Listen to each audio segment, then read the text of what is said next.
Assalamu alaikum warahmatullahi wabarakatuh, everybody. I'm Preacher Mars, host of the SOS, the Shadow Show, you Muslim OG comedian. I hope everybody's having a wonderful weekend. I'm sorry, a wonderful Wednesday. I'm thinking ahead, not weekend, but having a wonderful Wednesday. It is hump day, as a matter of fact, and we are in that downward slide into the weekend. I want to give some shout outs. I want to give a shout out to Maxine B. Cade, SY. She had her 81st birthday here in Washington, D.C. God bless her. And if with any luck, praying hard, my mother will be 80 years old, and we will have her on the Shout Out Show talking about what it is to be 80, inshallah, very, very soon. Sister Satana will not be able to join us today, so she apologizes. She has some work to do, and we all know that this program is, we are not funded. We have to work, and we have to pay bills, so shout out to Sister Satana. Hopefully you have a successful meeting. She is, of course, our illustrious executive producer on the show. So I'll be rolling solo, but not really because, she's taught me a lot of things. This week, brothers and sisters, I want to say in the course of literally 7 days, a 7-day news cycle has been one of the most abrupt, contemptuous, I want to say, news cycles that we've had. If you look at our title, which is elections, executions, and acceptable evil, that is our topic for tonight. And I have to tell you in advance, some of this will not be funny. Some of it you'll laugh at the irony, but some of it won't be funny. In an election year, we're just seeing so many things just literally fall through the cracks. I try not to be a conspiracy theorist, and here's the reason I say I don't want to be a conspiracy theorist. It's because I spend a lot of time in information. I spend a lot of time trying to gather information. And what I mean by that is I am trying to establish some things. Hold on a minute. Hold on a minute. I got.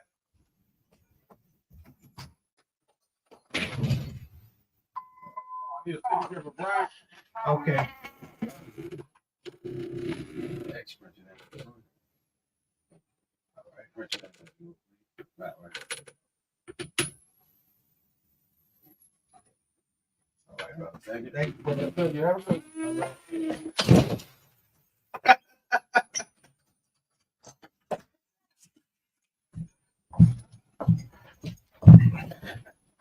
All right, sorry, family. I had time for a package.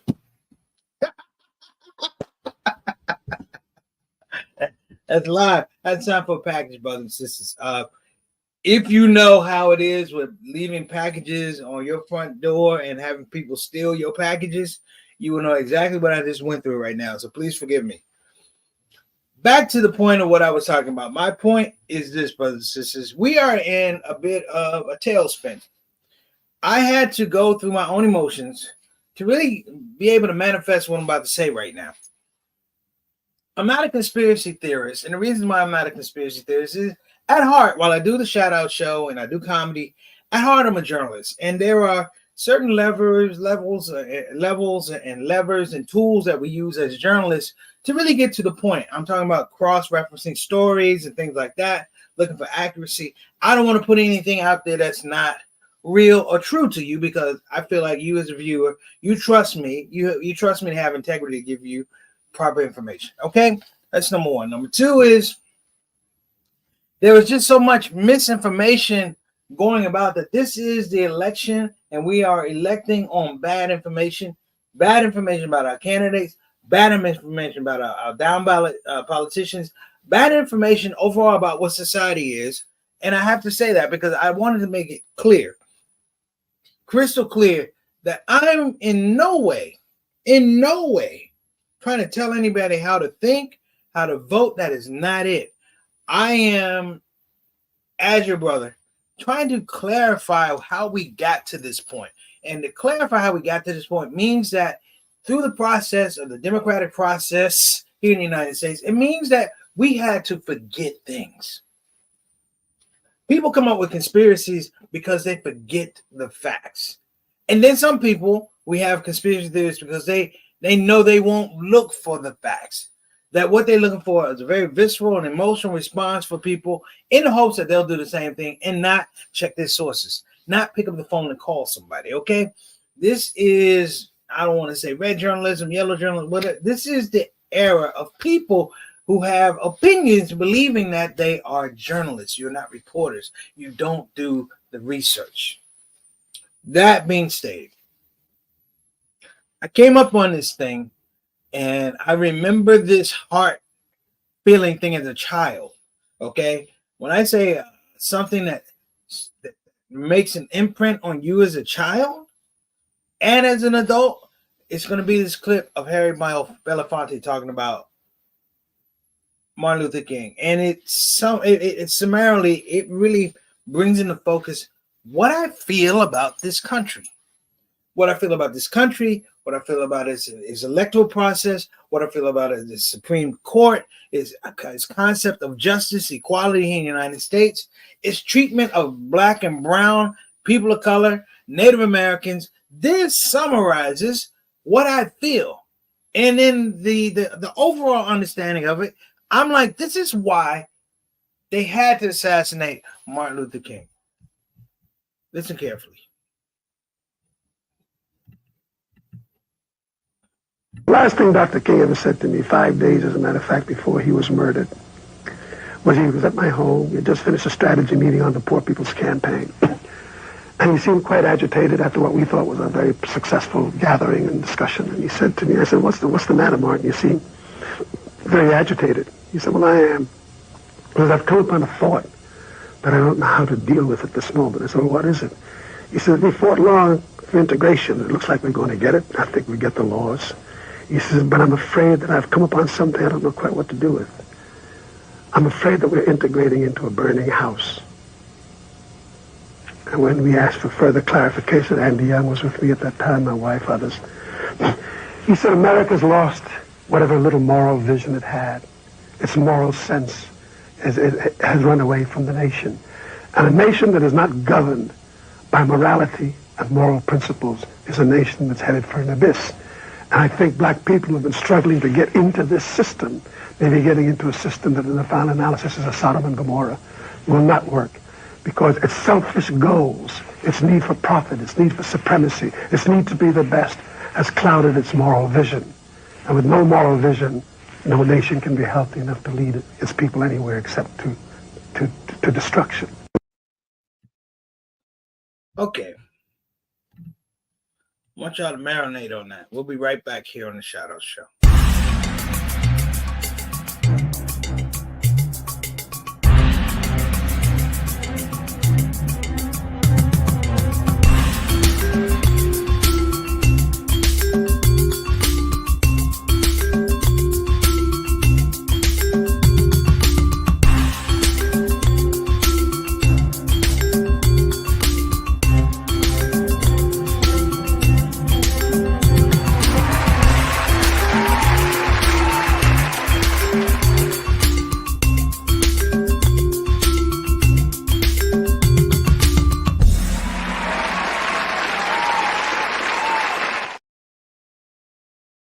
All right, we're back. Thank you for joining us. Listen, I hope you really took some time to listen to what Harry Belafonte is saying.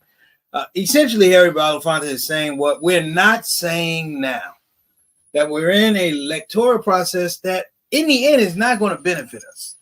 In the end, the Republicans don't care. In the end, the Democrats are afraid to say they don't care. And the third parties at this point in time, even if you win, you can't do what you said you're going to do. It's already laid out. You're not on enough ballots to make a damn difference. So if you can't make a difference, you're going to make a disruption. And sadly, we're forced to be choosing now.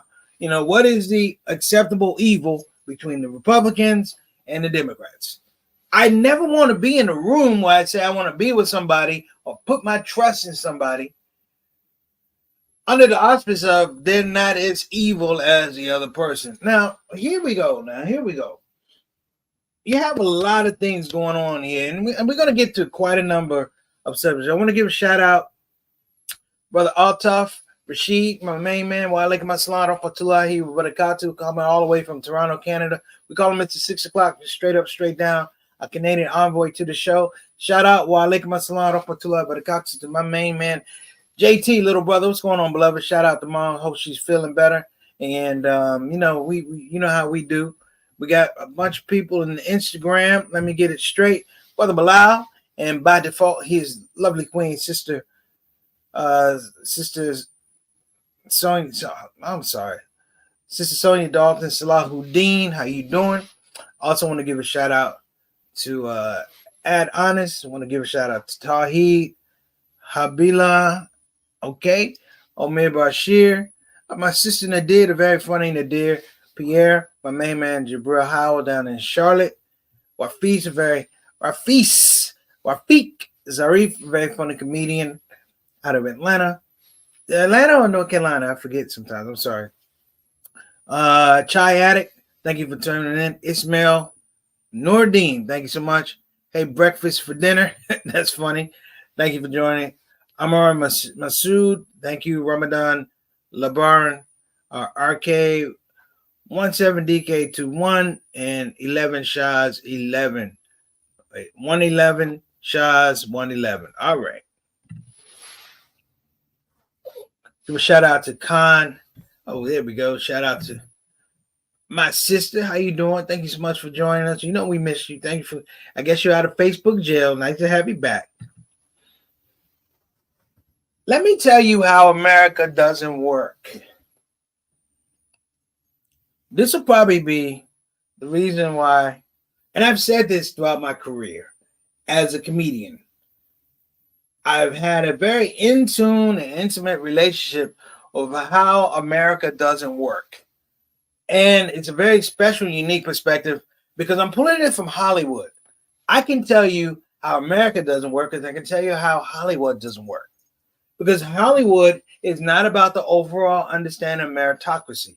Hollywood is finding out who has the most talent and somehow, some way, making them a slave to presenting that talent, making them a slave to be able to distribute their art, their creative artistry out there, making them to believe that your relationship with quote unquote the industry is the only way that I can be successful as an artist. All praise is due to Allah. I've been able to prove that over and over and over and over and over that is a lie. They say Allah said, did I not create a world wide and expanse for you? Yes. And in 2001, Allah brought into my heart. Allah made me funny. Case closed. We have people who are doing shows now who are, to me, you know, they're doing things, but this is the essence. Let me put this. This is the essence of my understanding of being a Muslim comedian, that we speak up. I can speak up about this election process because it's a bogus process. But I'm going to tell you why your vote counts. I'm going to tell you why your vote matters. Because collectively, you can do things other than elect politicians who will, in some way, shape, or form, yes, affect your lives. But your vote can save other lives. In the process of a week, really like 2 weeks, week and a half, 2 weeks, we've had two executions. Two executions. In a month, we're going to have at least 4. 2 of them are Muslim. 2 of them are Muslim. Brother Owens from South Carolina. South Carolina has not had an execution in 13 years. They executed a brother named Khalil Allah. Executed him. And the question is, was he really, hear me out now, was he really guilty? That was in South Carolina. In Missouri, they executed Marcellus Khalifa Williams. Was he really guilty? This is a part of the Innocence Project. You know, they're giving me information. Keep in mind, like I said, I think like a journalist. Keep in mind, they're giving you hard information. And let me tell you anything, if I can tell you anything about the justice system here in America. The justice system here in America, when they make a mistake, they do not apologize. You can have clear-cut evidence that something that you're accused of is not correct. If they got you in the system, they keep you in the system. This is a system that has no morals. How can you have a judicial system that's absent of morality? Well, that's America. And to be even more clear, if you will, in Birmingham, Alabama, they're going to put to death a white guy named Miller in Birmingham. Killed 3 people. They said that he was mentally ill at the time. They're even going to introduce a new way to kill him: nitrous gas. Now, with brother Khalil Allah, they asked him, you could choose in South Carolina. They're so compassionate. They said, you can choose the way we execute you. It could be lethal injection, electrocution, or firing squad. I'm like, damn, firing squad. Okay, let me focus. What I'm getting to the point is the permissibility of lawlessness that is running around masquerading as law-abiding citizens and politicians is run them up.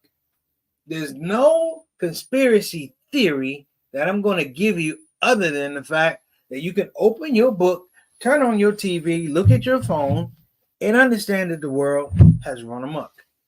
The absence of logic is a thing that we're dealing with right now. And the problem with a lot of people here in America, if I can the problem with a lot of people here in America is they don't understand that the execution of 2 of these men, there's another brother that's going to be executed in Oklahoma. And by the way, if you're in South Carolina, don't commit any capital crimes because they're executing people every 5 weeks, just so you know. I didn't make that. That's facts. But the fact now is this becomes the new law, right? This becomes the new law. You wouldn't hear anything from a Donald Trump. You're not going to hear anything from a Kamala Harris. And even surprisingly, you're not hearing anything from the president-elect for the president candidate for the Green Party. Now, I will say that Dr. Bilal Ware has gone on record talking about these executions. He's called out a lot of people, and if you got called out, you got called out. You can look at his page, Slum Prophecy, Dr. Bilal. He is across the board. He called out a lot of people. But why is he the only one? Why is he the only one? I called out stuff that I see. If you can go through the annals in the past episodes of the ShOUT show, you're going to find out there were some shows that are very upsetting to me. The George Floyd situation was very upsetting to me. We talked about it. Ahmaud Arbery was murdered in Georgia, chased down and shot. That's very upsetting to me. People said, preach, why was it upsetting to you? I'm telling you, because if people didn't do their due diligence as journalists, we'd have never found out. And as we talk about these executions that are going on, guess what, people? George Floyd, execution. Ahmaud Arbery, execution. It's just not state sanctioned. Literally, we're looking at we're premising, if you will. Just the same as 9/11. We have grown a generation, 2 generations of children, brothers and sisters, who will grow up believing that oppressing Muslims is the thing to do, that we won't fight back, that we don't have heart. Everybody that's running for office right now, nobody wants to touch Palestine. Nobody. You could be pro-Palestinian, but that's all you could be. Because to be pro-Palestinian in a large regard, and I'm not hurting anybody's feelings, means that if you want resolve, you got to go to the oppressor of the oppressor. You got to go to the ally of the oppressor. You have to look to oppressors to fix your situation. This is not a complex thought, brothers and sisters. Listen, if I'm thirsty, I don't go to a person that hides water. If I'm hungry, I'm not going to a person that hoards food. 1, I can't trust you in the nature of your generosity. 2, If you're hoarding the food and the water, it means that deep inside your soul, a part of your morality is broken and it's given over to greed. Much the same as Brother Harry Belafonte spoke of, and Martin Luther King had a dilemma of 5 days before he was murdered. He said we advocated to be with a group of people who are morally, spiritually deficient. Who the hell wants to be around people who are deficient?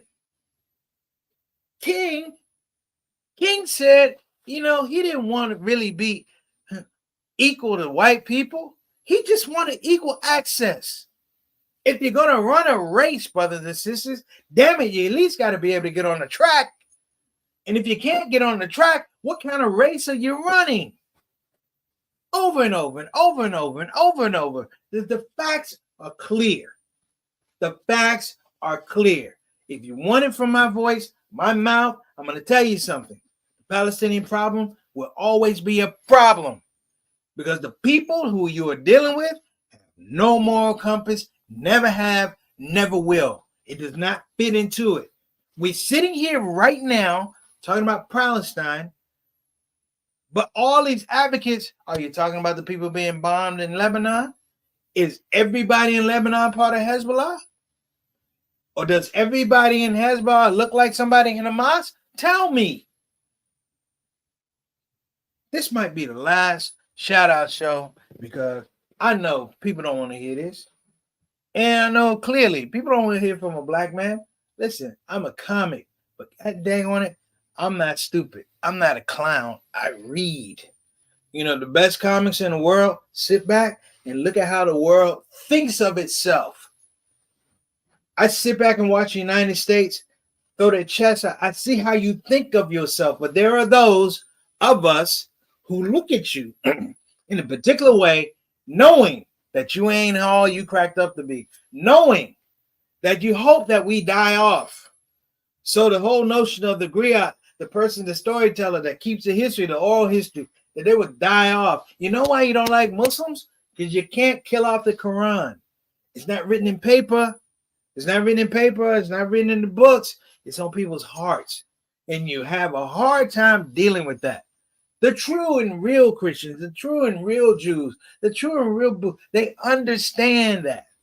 And understanding it all means that we're dealing in an extremely corrupt situation scenario, and people have not really come to the forefront to say, enough is enough.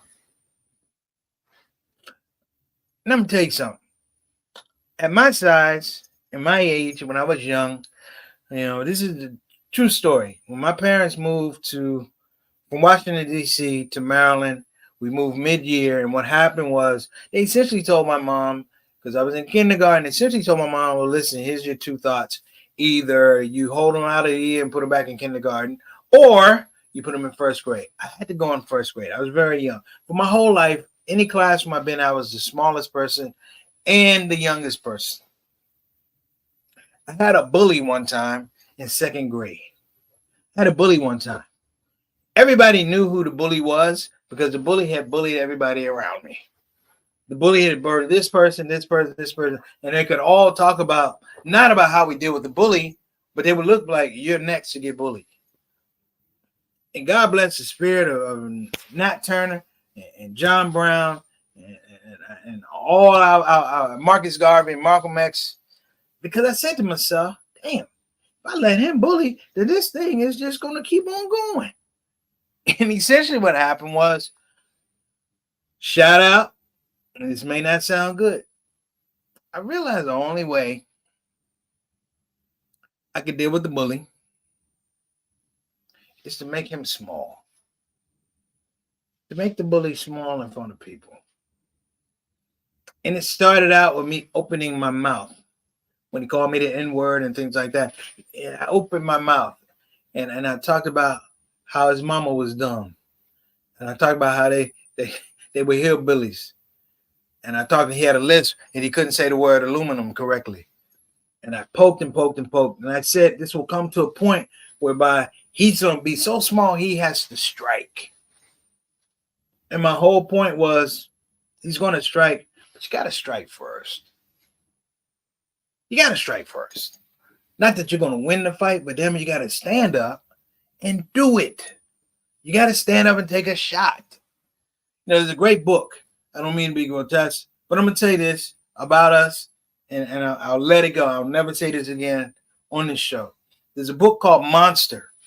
It was about a L.A. Crip guy named Monster Cody, and he was he detailed his whole life in the Crips. And he tells a very, very detailed story about being on a cell block and the gangbangers. They were trying to get this guy from an opposite set. They've been trying to they finally got him on the block, and they were getting ready to stomp him out. And right before they stomped him out, the OG of the cell block walked up and he goes, No. He said, listen, I'm going to give you a choice. He said, either you could let us stomp you out, get stomped out, or he took a cup. This is facts. This is prison. Took a cup, urinated in the cup, put it on the thing, so either you can stomp out or you can drink the urine. Brothers and sisters, he drank the urine. Now, let me give you the scope of it. Even they drank the urine, but they still stomped him out. But here's the deal. Even if they didn't stomp him out, for his whole life, whether he's in prison or out of prison, even in his mind and his psyche, he's going to be remembered that given a choice to fight, I drank the urine. All I'm saying is this election smells pissy. So let me give a shout out. My Aunt Maxine, 81 years old. How you doing, Auntie? Oh, no, I'm going to keep the show going. And I got to give a shout out to my sister. Until the United States Babylon Industrial Prison Complex is completely scrapped and those in power kicked out by the seat of their pants, things will not change. You're correct. You know I'm not going to argue with you until we stop drinking the urine. Now, let me get to the rap.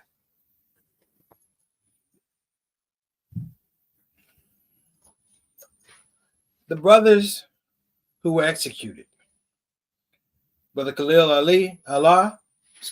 Khalil Allah, and Brother Marcellus Khalifa Williams from South Carolina and Missouri, respectfully.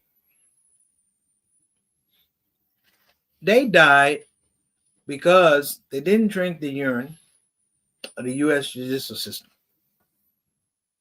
Irregardless of the fact, particularly in Brother Marcellus' case, particularly in the fact that you have prosecutors and defense attorneys agreeing that this investigation was messed up. The DA didn't attach him to the crime. This is a crime, brothers and sisters, where a woman was stabbed 48 times and this brother left no DNA. Okay? They said something about computers, but even that's weird because now you have people trying to, one, stay out of jail, and two, collect a $10,000 reward. Okay? And not even the fact that he wanted to be left out of prison. Here's the deal. He just didn't want to have to die on death row. You hear what I'm saying? He might have gotten another trial, maybe not. But just the idea of him not being on death row, not being sentenced to death with all of these questions going around, somehow it just flosses over everybody's humanity in this system that we call the justice system. And here's why. This is why, because it's the American justice system. In America, brothers and sisters, when you take black people and Native Americans, Latino out of it, America in and of itself is built on the fact that it hates itself. It hated itself when it came over from Europe. Damn it, it hates it now. It hates anything that reminds itself that it is a hateful, failed project. And over again, we can continue to salute the flag and my pledge allegiance. You know, my pledge of allegiance, brothers and sisters, is that in my lifetime, I don't drink the piss. All right. You guys have a great evening. Take care of yourself. Assalamu alaikum wa rahmatullahi wa barakatuh. Preacher Moss Shout Out Show.